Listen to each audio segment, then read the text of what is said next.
오늘 저는 여러분과 더불어 복음의 능력이라는 제목으로 오늘 힘내시기 있는 주일날 하나님의 말씀을 증거하고자 합니다. 서론적으로 먼저 우리가 생각할 것은 디모데 전서는 사역자의 사역에 초점을 맞추었다면 디모데 후서는 사역자의 삶과 복음에 초점을 맞춘 서신입니다. 우리 하나님은 우리가 하나님의 일을 맡았을 때에 어떻게 사역해야 되느냐, 사역의 기준을 성경적으로 이제 목회하는 젊은 사랑하는 아들 디모데에게 이게 서신을 통해서 알려주고 있는 것이죠.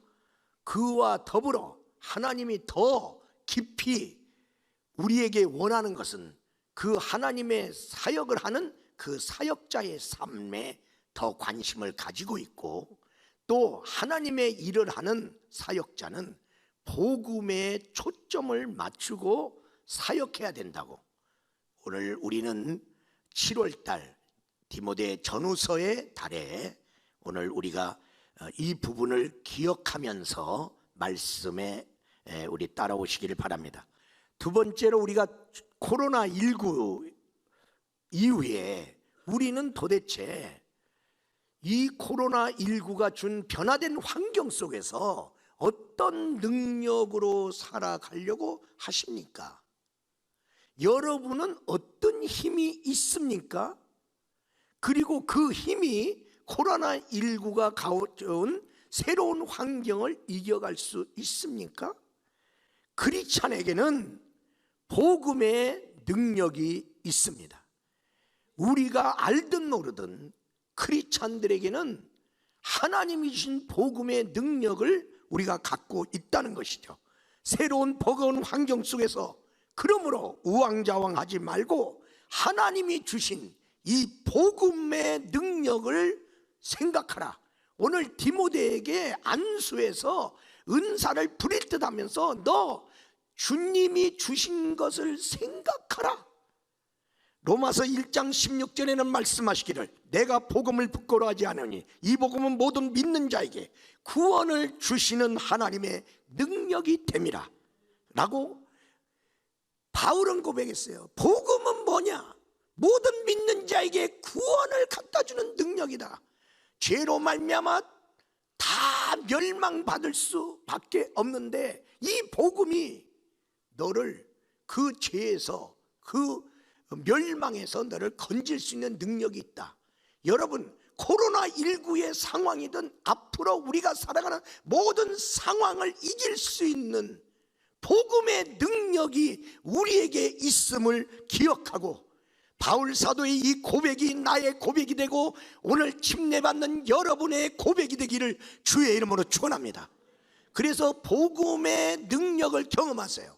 여러분, 슬플 때 위로를 경험하는 거 아니겠어요? 죄를 졌을 때 죄사함의 능력을 경험하는 거 아니겠어요?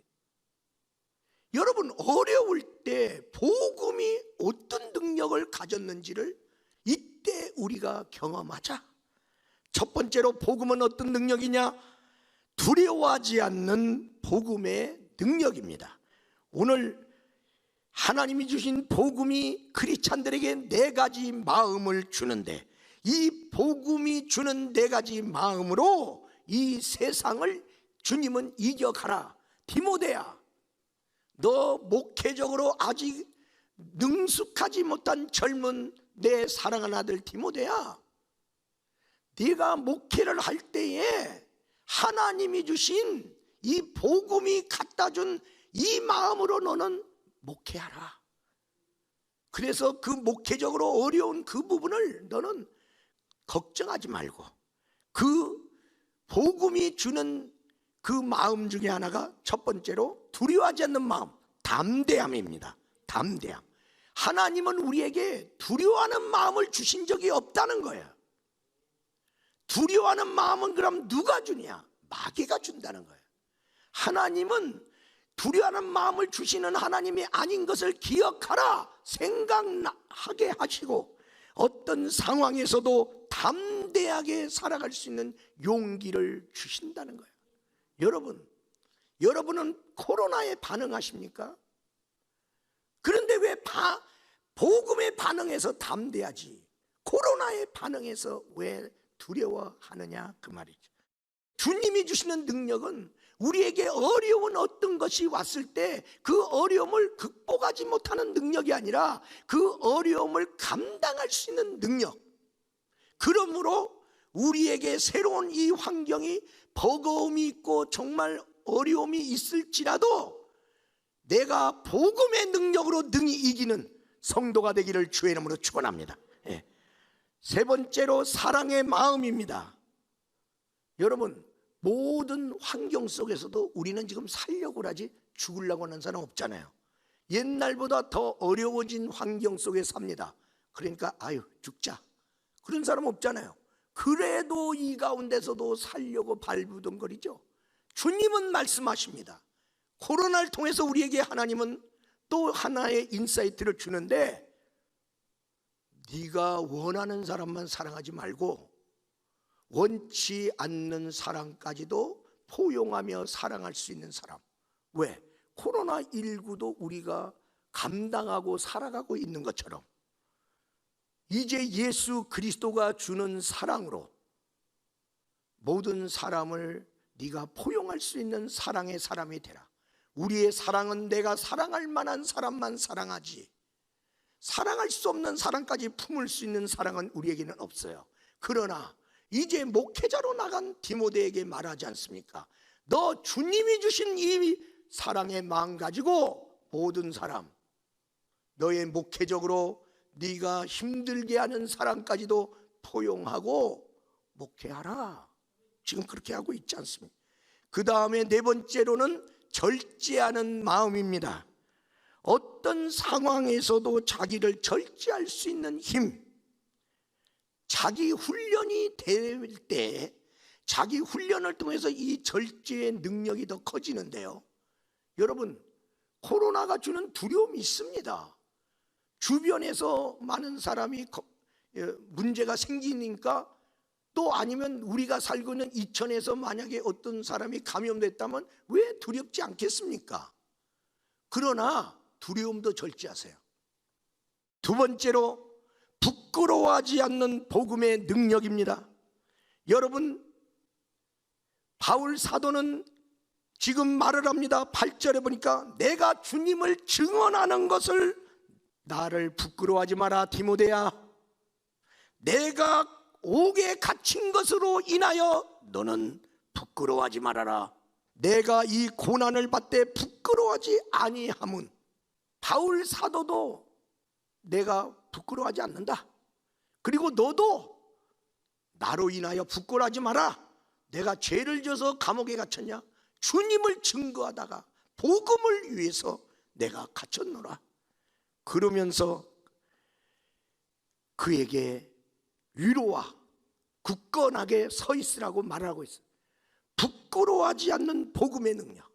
여러분, 복음대로 사는 거 그게 부끄럽습니까? 복음대로 삶으로 불이익이 옵니다. 부당한 취급을 받습니다. 그래도 부끄러워하지 마라. 내가 복음대로 사는 게 비현실적입니까? 비상식적입니까? 바보 같고 손해보는 것 같습니까? 주님은 말씀합니다. 우리가 예수 믿는 거, 우리가 크리스찬으로 사는 거, 우리가 예배 드리는 거 부끄러운 일 아닙니다. 하나님이 기뻐하는 일입니다. 다른 사람에게 용기를 주는 일입니다. 이 땅에 사람들이 움츠리고 있는 코로나19를 대적하는 것입니다. 코로나야, 너는 나를 움츠리게 할 수 없다. 예배 드림이 범법 행위입니까? 도리어 하나님을 경배하지 아니하고 하나님을 사랑하지 아니하고 자기를 사랑하고 돈을 사랑하고 쾌락을 사랑하는 것이 부끄러운 일 아닙니까? 사랑하는 여러분, 복음에 반응하세요. 코로나에만 반응하지 마세요. 눈앞에 코로나에 또 정부의 방역 대책보다 모든 것보다 뛰어나신 하나님, 그리고 그 하나님이 주신 복음에 반응하는 것. 내 삶에 어떤 변화가 왔을 때 우리는 무엇을 삶의 기준으로, 판단의 기준으로 삼는가? 하나님이 주신 복음이 여러분의 변화된 삶의 기준이 되어서 복음으로 반응하시기를 바랍니다. 바울은 복음으로 반응했습니다. 그는 예루살렘에 가면요, 그는 결박이 기다린다고 하고 환난이 기다린다고, 거기 가면 죽는다고 하고, 그래서 에베소 장로와 에베소 성도들이 바울을 말립니다. 가지 마세요, 가지 마세요. 그러나 바울은 결박에 반응하지 아니하고, 환난에 반응하지 아니하고, 죽음에 반응하지 아니하고 복음에 반응합니다. 사도행전 20장 20절에서 24절의 말씀에 보니, 보라, 이제 나는 성령에 매여 예루살렘으로 가는데 거기서 무슨 일을 당할는지 알지 못하노라. 오직 성령이 각성해서 내게 증언하여 결박과 환난이 나를 기다린다 하시나, 내가 달려갈 길과 주 예수께 받은 사명 곧 하나님의 은혜의 복음을 증거하는 일을 마치려 하면은 나의 생명을 조금도 귀한 것으로 여기지 아니하노라. 바울 사도는 복음에 반응했었고요, 그러기 때문에 예루살렘으로 갔어요. 그리고 그는 죄수로 로마에 끌려가는데도 불구하고 부끄러워하지 않았어요. 왜? 복음에 반응했으니까. 네가 지금 로마로 가는 것은 가이사 앞에 서야 하겠고, 주님의 말씀에 반응해서 그는 기꺼이 가는 것입니다. 우리 사랑하는 성도 여러분, 복음의 능력, 우리가 하나님의 기준으로 사는 거 부끄러워하지 않기를 주의 이름으로 축원합니다. 네. 어떤 분이 총리실에 전화를 걸었어요. 그리고 그 비서가 받았어요. 여러 말이 있었어요. 근데 한 가지 물었어요. 왜 교회에서 식사하는 거 중지합니까? 그러면 총리실도 구내식당 중지합니까? 여러분은 구내식당에서 밥 먹으면서 교회에 온 성도들을 교회 식당에서 밥 먹이는 거 왜 중지합니까? 우리 중지하려면 거기도 중지하세요. 어떤 사람이 복지과에 갔습니다. 줄 갖고 갔습니다. 줄 갖고 갔더니 거기에 있는 사람들 80cm의 간격으로 앉아 있습니다. 그리고 마스크 벗고 일하고 있습니다. 왜 우리 보러는 마스크 쓰고 예배드리라고 하면서 당신들은 왜 마스크 벗었습니까? 왜 우리 보러는 2m 간격을 유지하라고 하면서 당신들은 왜 80cm에서 일하고 있습니까? 지금 코로나19가 계속되고 있어요. 그래서 다른 교회도 이제 문 열었어요. 문 열었는데 한참 동안 문 닫아놨다가 문 열으니까 안 오네. 우리는 조금 주춤했지만은 계속해서 예배 드리니까, 우리 교회는 예배 드리는구나. 나도 가야 되는데 조금 마음이 아직 염려가 더 돼서 아직 못 나가는데 나도 가야지. 왜? 열려 있으니까, 예배 드리니까 나도 가야지. 가지. 지금 지내보니까 우리 교회는 예배 숫자가 많이 줄지 않았습니다. 축복을 받은 거예요. 하나님의 기준으로 한 거예요. 성도들을 위험한 대로 불러낸 거 아니에요. 여기가 위험하면 나부터 튀어나가. 우리 성도들이기 때문에 우리가 위험하다고 하면 그것을 해소시키도록 안전하게 우리가 이끌어 갈 것입니다. 세 번째로, 고난도 감수하는 복음의 능력입니다. 오늘 바울 사도는 사랑하는 디모데 아들한테 이상한 초대를 합니다. 복음으로 초대하면서 고난을 받으라, 이렇게 8절은 말하고 있습니다. 여러분, 우리는 보통 많은 사람들은 예수 믿는 것은 이제 고난이 끝나는 거고, 내가 인생이 맨날 실패만 하다가 이제는 성공으로 바뀌어지는 길이고, 그리고 내 삶의 어려움이 이제 막아준다는 하나님의 보증으로 알고 있는데, 그런데 바울은 디모데를 복음으로 초대하면서 너에게 고난이 있으리라, 그렇게 말씀합니다. 모든 문제가 끝나는 게 아니라 예수 안 믿었다면, 예수님의 말씀에 순종 안 했다면 내가 겪을 필요가 없는 고난이 시작되었다. 이것은 일반적인 사람의 고난이 아닙니다. 일반적인 사람의 고난은 질병, 늙음, 죽음, 가난, 그런 것들이죠. 그러나 복음을 위한 고난에 너는 동참해라. 복음을 위한 고난에 동참하면 복음의 능력, 하나님의 능력을 경험하게 되는 것입니다. 하나님이 어떻게 지켜주는 것을 경험하게 되는 것입니다. 하나님이 어떻게 나를 이끌어가는지를 경험하게 되는 것입니다. 저는요, 목회를 하는데 처음 목회를 어려운 대로 하나님이 이끄셨어요. 성도도 작고 재정도 작고 핍박도 있고 목회도 내가 잘 모르는데 그런 대로 하나님이 이끄셨어요. 그래서 그곳으로 가서 목회를 하는데 그 힘든 목회 상황 4년 동안에 목회 다 배웠어요. 이 고난이 그러고 나서 그 기본에다가 업그레이드 하면서 지금 목회하는 거예요. 목회 목자도 잘 모르는 목사를 4년 만에 그 어려운 데서 성도가 별로 없는 데서 목회했으니 내가 앞으로 목회할 때 이거보다는 많이 성도 오겠지. 그러니까 전혀 성도 갖고 걱정 안 해요. 왜? 작은 데서 목회해봤으니까.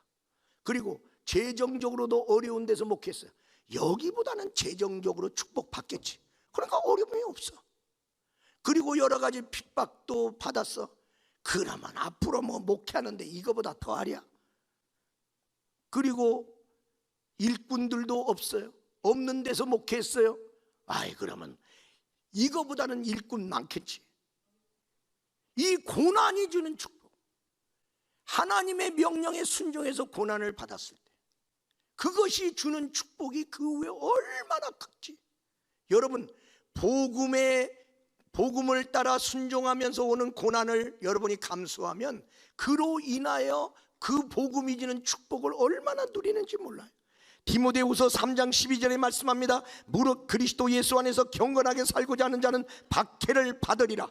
복음으로 살다가 오는 모든 고난을 이기는 하나님의 사람을 세우라. 11절에 그냥 세우는 게 아니라 고난이 오더라도 복음의 명령을 따라 살 하나님의 사람을 세우라. 이번에 임직자 된 사람은 고난을 감수할 수 있는 직분자로 세워지기를 주의 이름으로 축원합니다.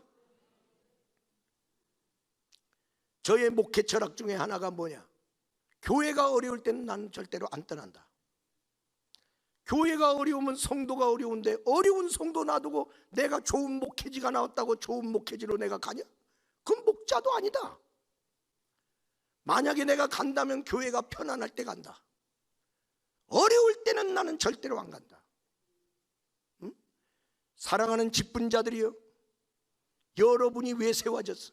교회가 어려울 때 내가 뭔가 어려운 하나님의 일을 협력해야 될 일이 있을 때 그것을 위해 세워진 사람들이야. 근데 어려워진데 어느 날 안 보여. 그런데 다른 교회 가서 어정거리고 있어. 그게 직분자입니까? 우리 사랑하는 여러분, 내가 이 복음을 위하여 고난을 받는데 이 복음을 위하여 고난도 감수할 선포자와 사도와 교사를 세우라고 11절은 말씀하고 있어요. 다윗은요, 세상 논리로 보면 더 편하게 쉽게 살 수 있어요. 그런데 하나님의 말씀대로 살려고 하다 보니까 힘들어졌어. 그 말씀 중에도 기름 부은 자를 손대지 마라, 네가 해치지 마라, 그 말씀 하나 지키는데 얼마나 힘든지 몰라. 왜? 기름 부은 자가 똑바로 기름 부음의 삶을 살면 좋겠는데 자꾸만 기름 부음을 받은 그 사명을 따라 안 살고 자꾸만 다윗을 괴롭혀. 이 말씀 하나 지키는 것도 이렇게 힘드네. 그런데도 지켰어요. 지키고 난 결과 나중에 왕이 됐어요. 왕이 되고 나니까 왕노릇 하면서 얼마나 어려움이 많이 와. 그런데 유대 광야에서 사울한테 고난받을 때 딱 고난의 모든 것에서 연단받고 나니까 왕노릇 하면서 오는 어려움이 어렵지 않더라는 거예요. 거기에서 얻은 노하우, 그 다음에 그 어려운 중에 끝까지 함께한 사람들, 니들이 진짜구나.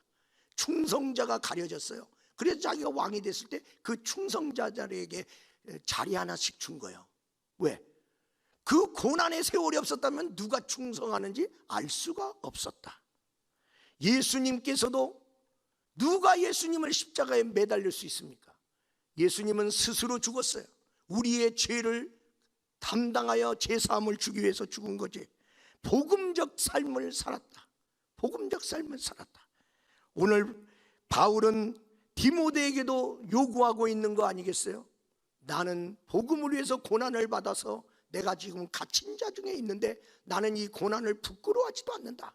너도 복음과 함께 고난을 받아라. 그렇게 말하고, 다니엘과 세 친구가 있었습니다. 다니엘과 세 친구가 어떻습니까? 그들이요, 이방 나라 가서 이방의 법에 따라서 그냥 살면 됐어요. 모른 척하고. 그런데요, 거기 가서요 괜히 믿음을 드러냈어요. 나는 하나님 믿는데요, 하나님 믿는 사람은 이런 거 하나님 법에 먹지 말라고 그러는데 제발 이거 안 먹고 내가 채소만 먹어도 되겠는가요? 좀 도와주세요, 도와주세요. 아이고, 뭘 거는 데 가서 그런 믿음을 드러내냐. 그냥 모른 척하고 믿음 숨겨놓지. 믿음 드러냈어요. 그렇게 살기를 원했어요. 그랬더니 하나님의 은혜가 임하여 환관장의 마음이 변했어요. 그리고 10일 동안은 검사 한번 해보세요. 그리고 그래도 우리가 얼굴빛이 더 좋으면요 이걸 그대로 지키게 해주세요. 그래서 10일 동안 허락했고 보고 나니까 얼굴빛이 더 좋아. 그래서 계속해서 하나님의 법을 지킬 수 있게 됐어요. 일부러 사서 고생하는 거예요. 그런데 그러고 나니까 하나님이 그들에게 10배나 뛰어난 지혜를 주사 그 경쟁력을 이기고 그들이 왕한테 귀하게 쓰임받는 축복을 받았다. 우리 사랑하는 여러분, 복음이 주는 고난이 있다면 감수하십시오. 그리고 복음이 주는 축복의 문도 열으시기를 주의 이름으로 축원합니다. 결론적으로 말씀을 드립니다. 복음의 능력으로 아름다운 것을 지키십시오. 여러분, 우리 믿는 사람들이 귀하게 여기는 가치가 있잖아요. 여러분, 우리는 믿음을 귀하게 여기잖아요. 세상 사람은 믿음이 밥 먹여주냐 그래요. 그런데 여러분, 이 믿음이 나를 구원해요. 이 믿음이, 예수를 믿는 이 믿음이 나로 하여금 하나님의 자녀가 되고 마귀 종에서 풀려나는 역사가 있고, 이 믿음이 하나님의 아들 되고, 이 믿음이 나를 영생의 자리로 이끌어주는 믿음의 가치를 나는 아는 거예요. 여러분, 예배의 가치를 이 아름다운 하나님의 백성들이 우리가 마땅히 지켜야 될 거, 하나님을 영화롭게 하는 거, 그리고 복음 전파하는 거, 이런 아름다운 가치들, 하나님의 몸된 교회를 귀하게 여기는 거. 여러분, 침례문답의 제1항이 뭡니까? 사람의 제일의 목적이 무엇이뇨? 그걸 묻는 거 아니에요. 사람의 제일의 목적이 뭐냐? 컵은 물을 담든지 뭐를 담는 것을 담을 수 있도록 하기 위한 그릇이죠. 그러면 마이크는 작은 목소리도 크게 나게 하는 목적이 있죠. 그러면 종은 잠자는 사람 깨우고 다음 텀으로 들어갈 때 종을 치는 것이죠. 여러분, 시계는 시간을 보기 위한 것이죠. 볼펜은 쓰기 위한 것이죠. 그런 목적이 다 있잖아. 그러면 인간은 왜 만들었냐? 인간을 만든 목적이 뭐냐? 모르죠. 그러니까 인간을 만든 하나님께 물어봐야죠. 물어봤더니 너 인간은 딴 거 말고 하나님을 위해 살으라고 만들었어. 하나님을 높이고 영화롭게 하고 즐겁게 하기 위해서 만들었다. 하나님을 위해서 만들었다는 게 인간. 그러면요, 볼펜을 쓰다가 쓰기 위한 목적으로 만드는데 볼펜이 안 나와. 이제 더 이상 쓸 수 없어. 쓸 수 없으면 버리지. 갖고 다니는 사람 어디 있어요? 컵이 깨졌어요. 이제 담아도 자꾸만 새는데 그 컵을 쓰는 사람 어디 있어요? 나오지도 않는 마이크를 자꾸만 갖다 대고 마이크 쓰는 사람 어디 있어요? 시계가 안 맞는데, 안경을 썼는데 잘 맞았는데 어느 날부터 흐리다고 안 맞아. 안 맞는데 그 안경 계속 쓰고 다니는 사람 어디 있어요? 인간의 쓰레기가 가는 거, 버려진 데가 어디야? 지옥. 안 믿는 사람은 똑똑한 사람도 있어요. 여러분, 돈 많은 사람도 있어요. 나보다 더 잘난 사람도 있어요. 성공한 사람도 있어요. 그러나 그 사람은 인간의 목적인 하나님의 영광을 위하여, 하나님을 위해 사는 적이 없어. 그러니까 인간 쓰레기가 가는 지옥 가는 거예요. 근데 인간의 목적을 어디서 배우냐? 교회에 와서. 교회에 와서 하나님을 위해서 내가 만들어졌다는 거예요. 그럼 우리가 왜 예배드려요? 코로나19 속에서 왜 예배드려요? 하나님의 위하여, 예배는 하나님이 받는 거 아니에요? 인간의 목적에 맞게 살기 위해서 우리는 방역을 하면서 거리두기를 하면서 우리가 예배 드리는 거예요. 인간답게 사세요. 코로나19가 왔을지라도 그 상황에서 하나님을 위해 사세요. 그래야 하나님이 붙들어 주십니다. 그래야 하나님이 보호하십니다. 그래야 하나님이 책임지십니다. 복음의 능력을 경험하며 살아가기를 주의 이름으로 축원합니다.